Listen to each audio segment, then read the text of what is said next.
Guys, dyan pala kayo guys. By the way, kakatapos ko lang maligo guys.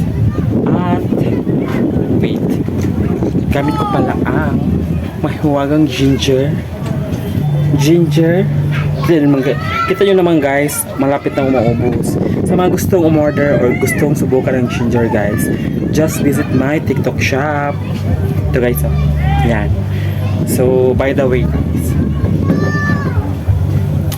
sa mga nagtatanong sa aking UV defense sunscreen, which is ito guys, ito, kung talaga bang sweat proof or waterproof siya, pakita ko sa'yo.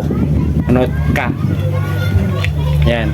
Katapos ko na maligo guys at wala pa akong lotion at wala pa akong nilagay. Ito pala. Manood ka guys. Manood kayo ha kung legit ba na nakaputi ba or nakakatanggal ba ito ng water or sweat proof. Apply natin. Guys.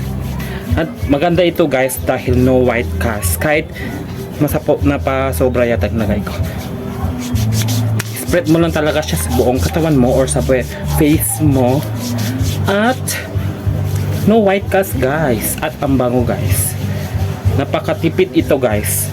Itong UV Defense Sunscreen by Suki. Ayan.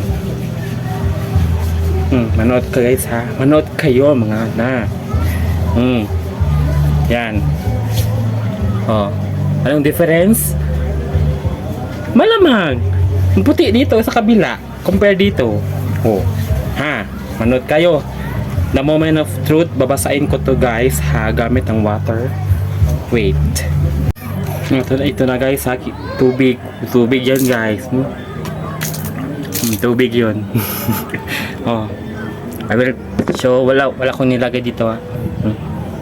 Oh, wala akong nilagay. The moment of truth na waterproof ba to or sweat-proof. Madami na yun. Natanggal guys. Natanggal ba? Di malamang wala. Dahil sweat-proof nga, waterproof, mga bobok, mga hindi ka nag-grade to. Oh, sa mga gustong umorder dyan. Hindi na natanggal guys. Sa mga gustong umorder, visit my TikTok shop here or at meron akong stock nitong limited lang guys. Oh. Subukan mo na. Yun lang, bye-bye.